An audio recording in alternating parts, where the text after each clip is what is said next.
5'4", about 130 pounds soaking wet. And I was his punching bag. Well, right after I gave birth to my daughter, I winded up in the hospital a couple of times.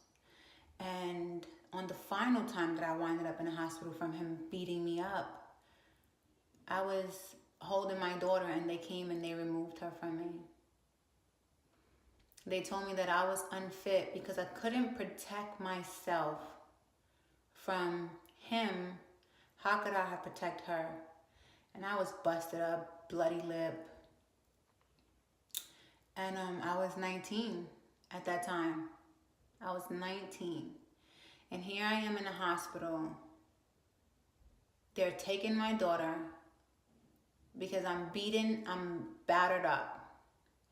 Nobody said, oh, let's help you, nothing. They just removed my daughter because they said that because I couldn't protect myself from him, then I couldn't protect her. And I understand that now.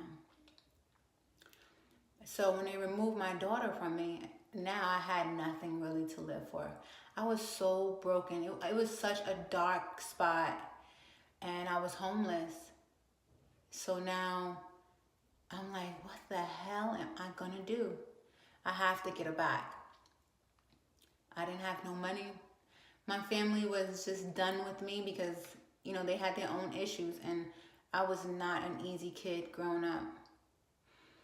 So by the age of like 19 and a half, a lady introduced me to the adult entertainment industry. So at the age of 19 and a half, I was working as a stripper, trying to make ends meet, trying to make sure I had a roof over my head, whether it be here for a night, there for a night, wherever. And on top of that, I was going to parenting classes because I was determined to get my daughter back.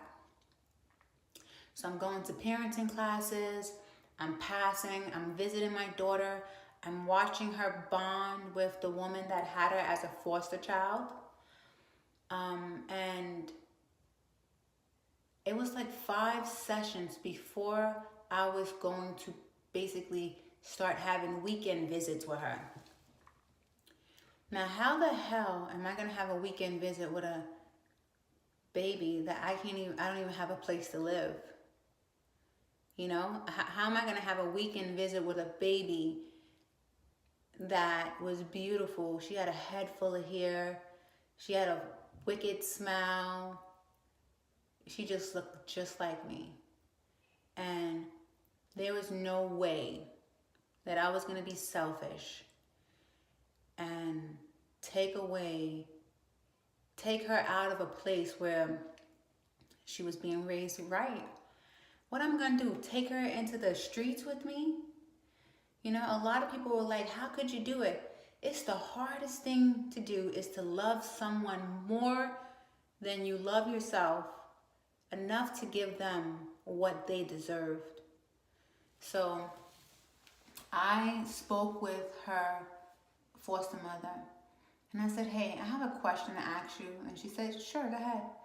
I said, would you like to adopt her as long as I get to see her? The lady broke down and cried. She was like, am I serious? I was like, yeah. As long as I get to see her, and I know that she's in a loving home. She had a father and a mother. They were devout Christians.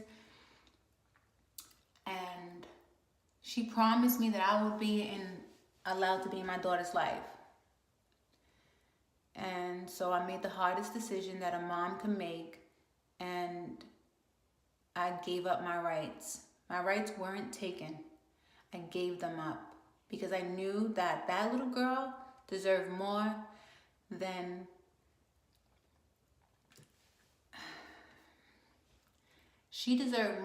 the little girl that I was back then.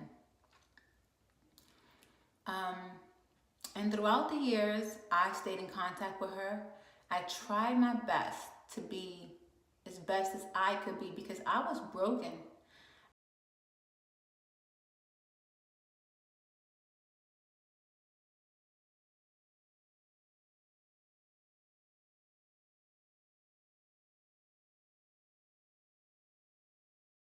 every single day. I was smoking, I was getting high. I was trying to numb all the pain that I was going through in my life. So let's fast forward to, my daughter was 15 years old, right? And she told me that it was a lot of problems at her house. And at that time, I didn't care what was the problem. I just knew that if she said she wanted to come and stay with me, damn right, she was coming to stay with me. But remember, she was 15. So the foster mother called me and told me, like, you know that if you keep her in your house, that you can go to jail. At that time, I had 2 small kids already, and I was a single mother.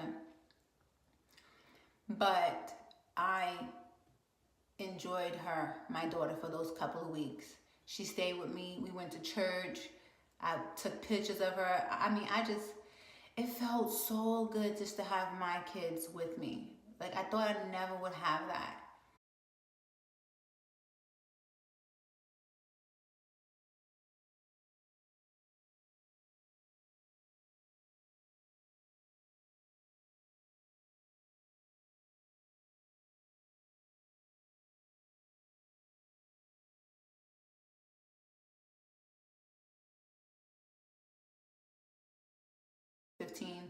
And eventually the police will be called. So I reassured my daughter that the moment she turned 18, I was snatching her up. There was nothing that nobody could do. So here comes, she's 17 now, right? And her parents are devout Christians, and they did not agree with her being a lesbian. Now me, I done been there, done that, kissed him, kissed her. Like, I was out there broken. I was looking for love in all the wrong places. So it didn't matter that she was gay. Like, I've had a girlfriend before. So that didn't really bother me. But she explained to me that that was the issue. Was that the truth? I don't know. So at the age of 17, I let her and her girlfriend come and live with me. Now, I lived in an apartment with my sons, my 2 sons, Cyrus and Christian. I was a single mother. I was receiving about $200 every 2 weeks from welfare. I was struggling. But you couldn't tell me nothing because my daughter was right there. I felt like I was on top of the world. Dead serious. And I was sober too. I had my sobriety for about 6 months at that time. I didn't have 1 drink. So when she came back into my life, I was like on cloud 9. Fast forward to that incident. So here we are. My daughter and her girlfriend now, right, are in the car with me, right? And I had some money that I was saving up to move into a new apartment. And I was saving that money for like 3 months because I was on welfare. I didn't have no other income. So that money was all I had. So I left the money in the glove compartment in the car. And I ran into the store and left my daughter and her girlfriend in the car. Why would I have to worry about my daughter stealing from me? You know, she's in my life. She chose to come back to me. I was the happiest woman at that moment. I'm not going to worry about her stealing from me. And especially she knew that I was saving up to move out of my apartment. So I get back in the car. I go home and I count the money. And money is missing.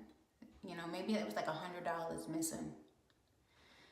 And first of all, I was very upset. I felt like betrayed because I was on top of the world. I had my daughter.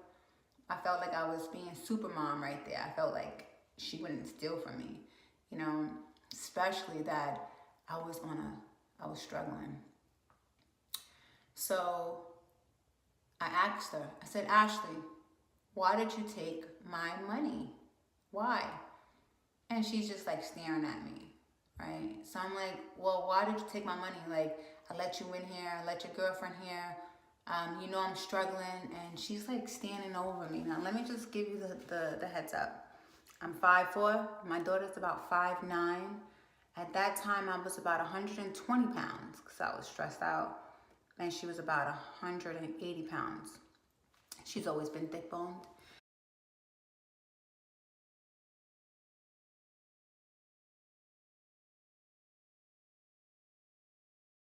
Me and my two small boys in there, and her girlfriend. So now she's looking at me nasty, and now she's like, oh, don't effing ask me nothing.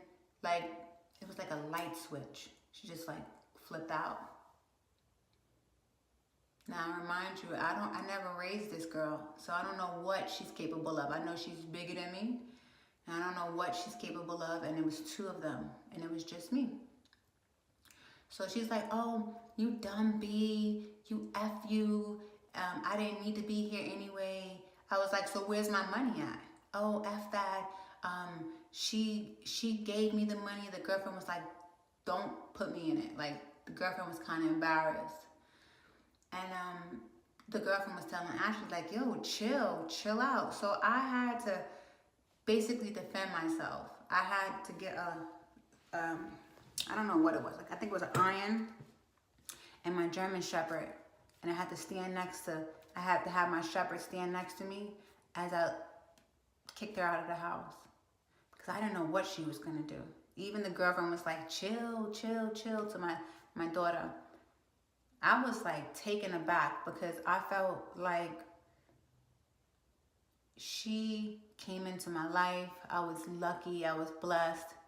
And then she robbed me, and then she was like ready to fight. I didn't understand that. So I kicked her out. I couldn't go to sleep in my house not knowing what she was capable of doing. The next day, I turn on the internet, and my address is all over the internet. I'm a single mother living on the first floor of the apartment with two small boys, and my address is all over the internet. She's cursing me out. Oh, this dumb B. She's like, oh, she don't wash her kids. Oh, all of this lies because she got caught stealing. And not to lie to you guys, I was so shocked, hurt, that I relapsed. I went right back to my drinking. I was so hurt that the little girl that I thought I had back could do that. Like, I didn't do nothing to her for her to do that. So on the internet now, she has all her friends, and they're like, F that B, that she ain't nothing. We should go over there, the threats. And I had my address out there, my address. And then, so she's back and forth on the internet dogging me. I'm not saying nothing. Then she inboxes me. And at that moment, I was so through.